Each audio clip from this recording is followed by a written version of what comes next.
Okay, why don't we get started?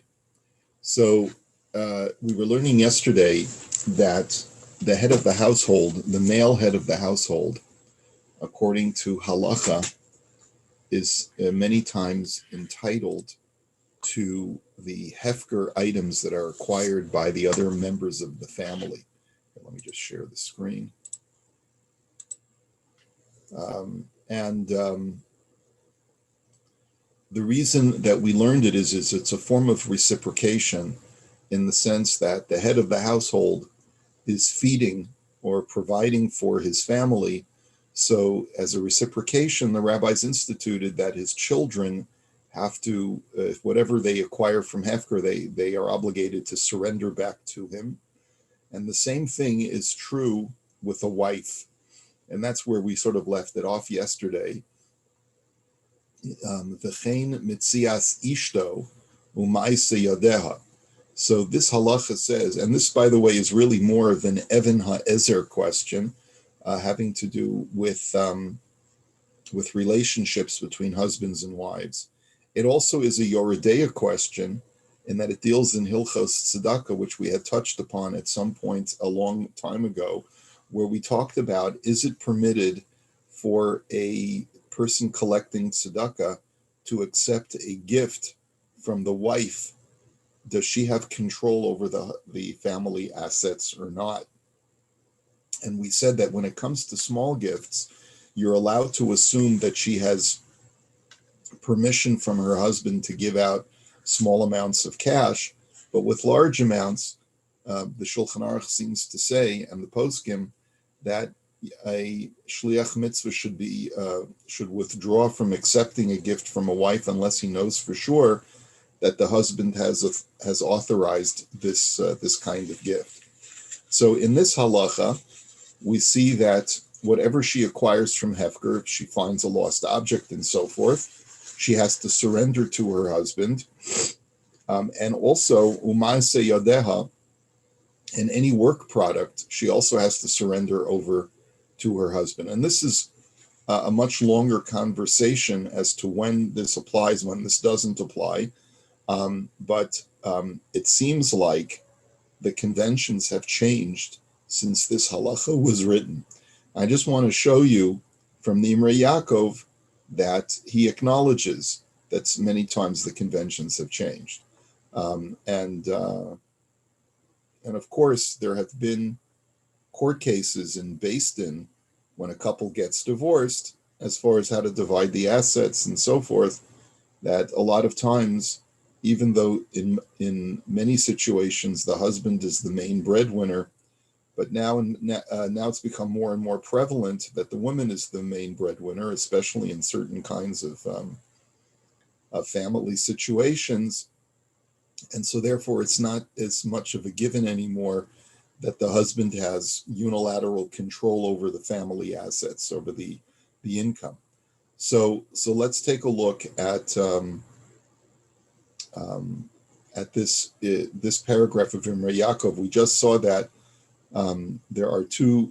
We saw yesterday that Tosfos gave two reasons why a husband is entitled to his wife's mitzias, the thing she acquires from Hefker. One is because he feeds her, and the other one is to have one person in charge of the assets of the home to avoid strife and fighting and so forth. But then the Imrei Yaakov had added, and here he was quoting from the Taz in Even HaEzer, that imbala ani ve'ein la mizanos mimenu, if the husband is not providing for her because he's poor, Elihi torachas vinizonis, and she's the one who she provides for herself and perhaps for other members of the family. Bazeh mitziasa la'atzma. In that situation, she's entitled to keep anything she acquires from Hefker. Dechi haigavna leka eva, duhu eno mevakesh hamitzia ela manicha la shetazon mimena. Because the husband recognizes there is no reciprocation, there is no quid pro quo here. She's entitled to keep whatever she finds because that's how she sustains herself. So, okay. Now, ishto umase yadeha. Now, when it comes to her handiwork, this is a much bigger issue. He writes as follows: V'hu hadin im hirvichu b'sechora. That similarly, that if the couple were able to profit through sales, the husband has complete control over the proceeds from things that they sell. The hakol keminag hamedina, and everything is according to what is the social convention of the time and of the place. And therefore, b'makom shedarkan la'arogo reges, if the convention is that women weave, and in order to support the family, the husband is allowed to demand the proceeds from whatever she weaves. Lirkom rokema, if the convention in the community is that women do tapestries, so that's his right. Letavos semer opishtim tova, if it's to knit with wool or linen, so then he can compel her to do those jobs and demand the proceeds. But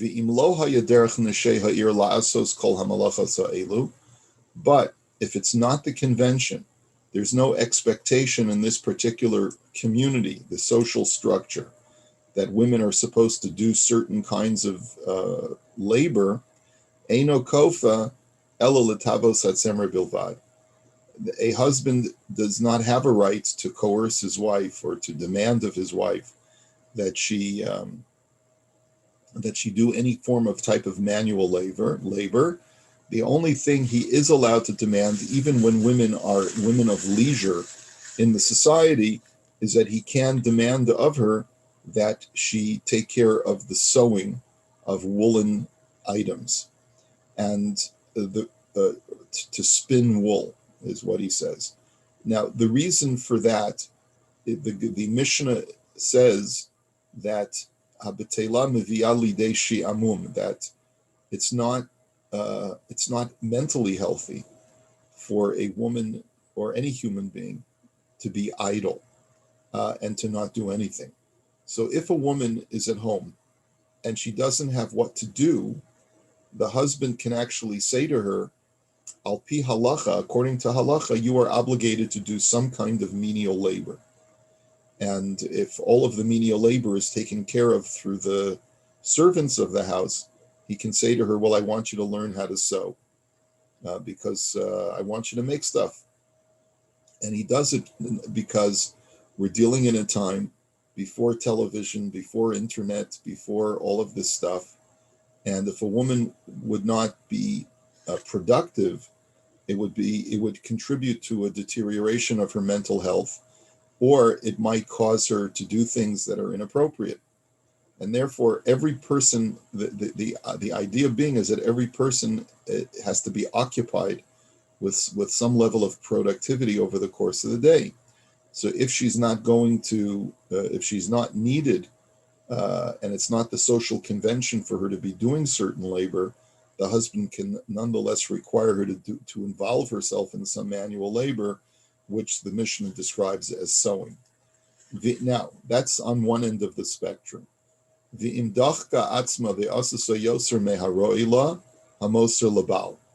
Shulchan Aruch in Even HaEzer writes that if a woman exceeds the standards of productivity of what is expected, and she is able to be very industrious and weave a lot of garments and bring in extra proceeds for the house of what is the normal expectation, the societal norm. So the Shulchan Aruch writes that the husband is entitled to all of that profit, all of the proceeds of whatever she produces and sells. But the dafka shenasan lamea kesef kol shavua, provided that he gives her a regular stipend, which at the time of the Shulchan Aruch was 100 pieces of silver a week. And because the in lo hachi, ein habal zocha b'moser ma'isi yodea k'mavur be'even ha'ezer simen ayin.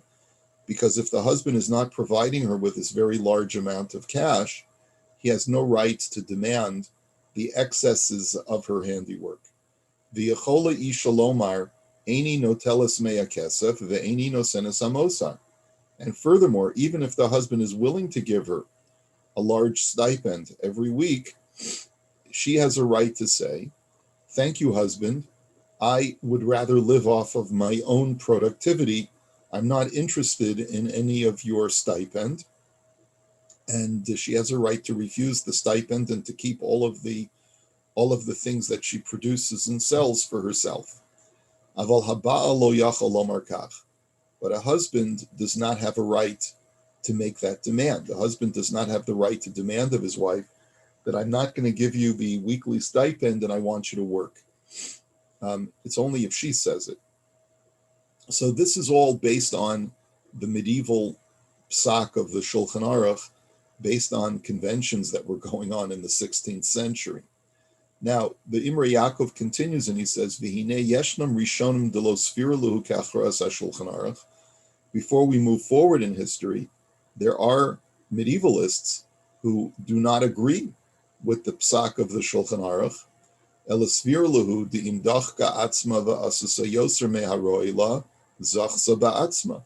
But they are of the opinion that if a woman extends herself beyond what is the social norm for women's productivity of the time, and she produces a tremendous amount, brings a lot of proceeds into the house above and beyond what is the norm, that she has the right to keep it for herself.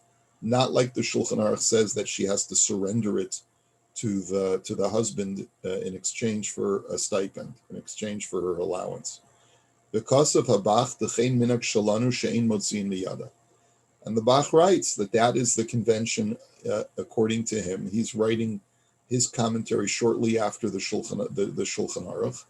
And because he's of the opinion, and there are a number of poskim that quote the Bach, he's of the opinion that if a woman produces more than the standard quota of what is expected in whatever social milieu you're in, that she gets to keep and she gets to retain a control over this.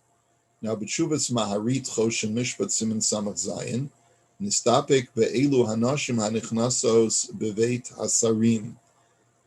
He says in the Maharit, which is a little bit later on than the Shulchan Aruch, it's definitely further, maybe over. I'm not sure if it's 18th or 19th century, but he writes that he has a doubt regarding women who have access to office jobs, okay, and vehema ka'aniyot socher lahavi teref levesam, and they are able to be extremely industrious, and they provide a sizable income for their family, umechalkalinis ba'alehem, and they support their husbands.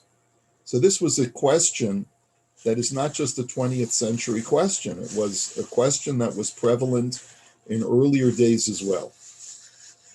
Im noimar sheisha kazos ein labal zuchus b'chol asher asasa, v'yihi yuma'asa yadeha la'atzma ola. And the question is, does she have the rights to control her income? Or does the husband automatically say, well, you're my wife, and so you're subservient to me, and therefore you have to surrender all of your income to me, and I'll control the household income. So this is a question that is going on already centuries ago. Uve Mishnah Lamelech, Perek Chaf Aleph Mehilchos Ishus Halacha Aleph Tama Alav, V'daito Nira Sheyachola Ha'isha Lomar Kimli, and the Mishnah Lamelech is sort of questions. The Mishnah Lamelech is a commentary on the Rambam, also the late medieval period, and he questions the Maharit's deliberation, and he feels, it seems from his conclusion, that certainly a woman can say that this income is mine. Okay. Al kolpanim lamadim avur le'el yotzei, da'osa nashim sha'ovdos betur morot, pikidot, mischar uchedome. So it turns out, says Rav Stern, that based on what we've quoted up until now, it becomes clear that women who have a career, either as teachers or who work in an office or who work in industry, in manufacturing, in purchases and sales and so forth. V'yesh bahem she'inam chayavot bazeh, v'hu begeder dachka atzma yoter michiyuva.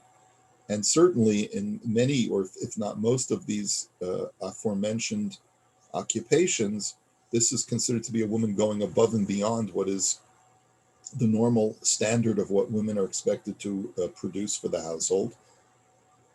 And therefore, she's in Cain, Hirviach harevach shemarvicha, ein motziin miyada kidakata habach.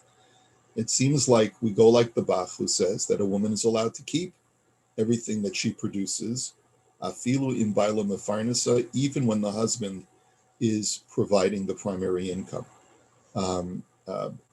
Now, there's a certain amount that the husband can say, if you're bringing in a certain minimal amount of income, that minimal amount of income is because there's a certain social standard that a woman is expected to bring in a certain minimal amount. So then the husband can demand rights of control over those assets. But if a woman has a very successful career and she's making a serious salary or making a serious income because she runs a successful business, then the husband does not have a right to demand beyond a certain minimal amount just to help with the household needs. The husband does not have a right to demand more than that. And okay, so it's a complicated halacha.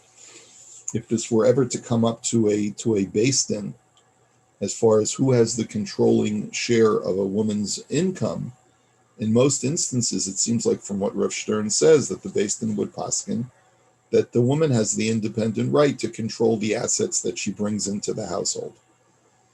But I was just doing a cursory look at some of the responsa that are out there, and it's quite interesting.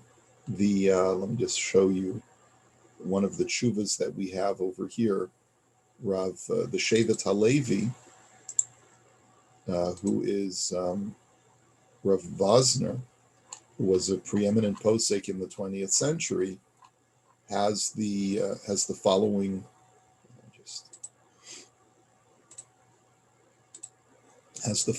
question. Isha shahita mefarneset ha'ikarit beveita. There was a woman who was the primary breadwinner for her home. Amna miyad achar hanisuin hayakama shavuot shehivi haba'al ma shekibel b'koilel. He says there were many weeks, or immediately after the wedding, there were many weeks where in the early stages of the marriage, the husband was learning in kollel, and he would bring home a minimal, stipend from the kollel. He would bring home a paycheck. Shahaya sikum katan biyoter.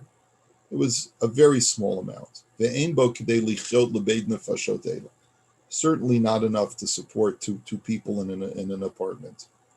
Uchemochen b'tekufa achrona b'terem nitgarshu.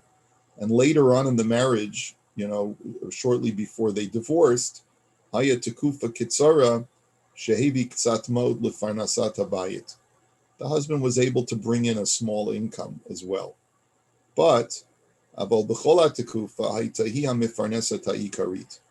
But throughout the marriage, she was the main breadwinner. In other words, yes, there were times when the husband was bringing in small amounts of income, but she was the primary breadwinner throughout. Uverov hatekufa hayitahi hamifarneset hayichida. And for a large portion of the marriage, she was the sole breadwinner because the husband didn't have any income. Uvesha shenit garshu hayachov shemakom avodata chayiv la demei maskurta v'kibla ma'ut maskurta la'achar hagerushin. And they're getting divorced, and her employer owes her a certain sum of money, and she accepts the paycheck from her employer, And the husband is now arguing that he's entitled to that amount because it was an amount that she had earned while they were still married. And he's arguing that as long as my wife is married to me, I control the assets of the home. Okay? והנה הכסף שקיבלה עבור מעשה ידיה הנמצא כעת תחת ידיה חלוק לכמה חלקים. And he goes through all of the details, and as far as what the nature of all of the assets that she has, and he says that there's 4 different types of assets that she has. מעות שהונחו בחשבון הבנק שהיא משותף לשניהם, ואחר הגירושין סילק הבעל את ידו משייכות לחשבון אחת רק היא בעלת החשבון. One is the bank account, where after the divorce, the husband took his name off of the bank account. Then there's also chelek mimot maaseh yadea hi chov milva biyad acher shalovu mimena hamot ba'oda tachat ba'ala. There's also a debt that is owed to her by her employer to pay her for work that she produced while they were still married. V'chelek mizuman biyada misha shahita tachat ba'ala. She also has cash that is being contested, that she has in her possession, that the husband claims that he has a right to. And finally, number 4, b'chelek mima shekibla mimakam avodata achar hagerushin avor hatekufa shekodam la bahita az tachat bala. That's basically let's see. Basically, she's owed salary from the time that she was with her husband, married to her husband. And the second category is that someone owed money to her. I guess she had lent out money. But in any event, the point is that there's multiple assets that the woman has, and the husband is claiming that he has a right to all of these assets.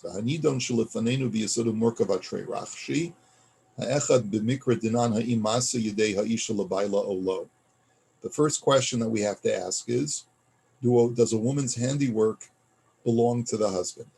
And if you're going to say yes, the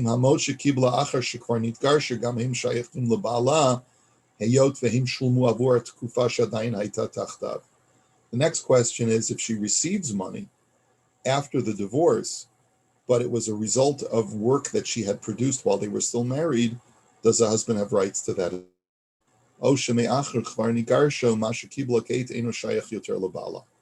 Or can you say that once they're divorced, any income that she receives, even if it was for payment of things that she did while they were still married, she's the sole proprietor over that?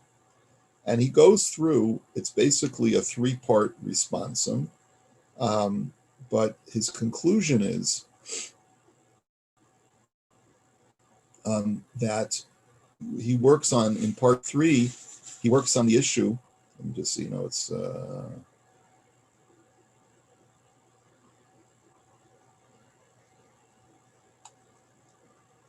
actually it's a 5-part tshuva.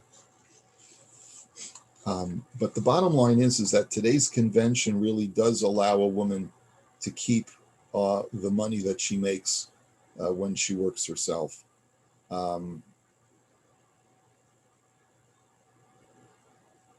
And it's very, very in depth, and but it seems like from Rav Stern that what we're learning now, that when a woman makes anything beyond the standard a small salary that she and her husband use to provide for the family needs, she has complete control over that. Okay, so this has become more and more prevalent, of course, in the 20th and 21st centuries. And so it's pretty much accepted that, the husband and wife have to work out a settlement between themselves as, if they're a 2-income family, how they divide the assets. I just wanted to point out that even though this has become a very standard thing, it was never the intent for a husband to demand of his wife that she become the primary breadwinner. It was an exception to the rule. It was never the standard. And so in certain communities today, there's an expectation for the wife to be the sole breadwinner, and for the husband to learn in kollel, and not to earn and not to earn really anything at all. And that can only be done with the woman's express consent. There's no such thing as halachic entitlement for a husband to demand that of his wife. Okay.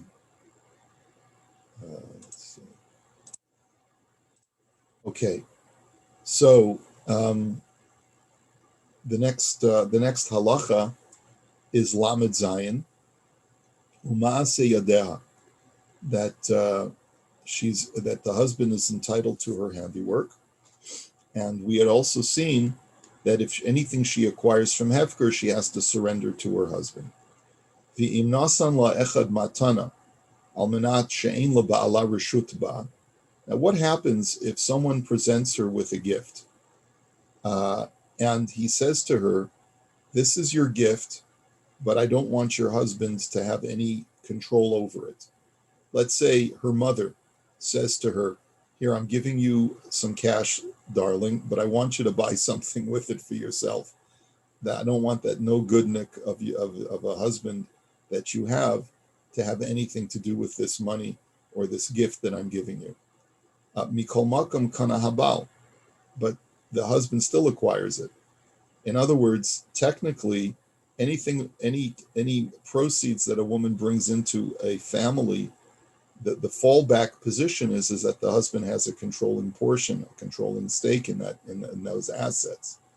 V'harehu kisha'ar nichsi milug, and it becomes like any other asset that she brings into the marriage. Ela in kain hitna hanotin beguf hamatana shi'iyeh lekach lekach. The only exception is if the gifter is so explicit when he or she gives the wife the gift, and he says, "I only want this money to be used for a specific thing." Kegon sheyomar laharei hamaot netunim lach al menat shetilbeshi bahem. For example, if the gifter says to the woman, "This is for you, but only for you to buy clothing with. I don't like the way you're dressed. Your husband's not taking good care of you. So here is money specifically for you to buy a wardrobe for yourself." That is then considered to be an explicit enough of a gift for the woman to have sole control over that gift. O almenat sheta'asi ma shetirtzi below reshut habal. Or if the gifter says expressly, I'm only giving this to you on the condition that you have exclusive control over it without your husband's control over it at all. So if it is stated expressly in that way, and it's not just said, "This is only for you, I don't want your husband to be involved." No, you have to go even further, that you have to say expressly, "This money is for you to decide how you want to use it, and your husband has no control over it whatsoever." Okay. And this is also straight out of the Shulchan Aruch. So there are situations where if another person is gifting it to the woman, it's not just that she's acquiring it from Hefker, that she has a right to maintain control over those assets. Okay. All right. All right. This is where we'll hold it. I'm going to fish around a little bit for some easier to access halachos of when a woman has control over her assets and when she doesn't. And I hope to have something for you more tomorrow. Okay? So everyone have a good day. Thank you.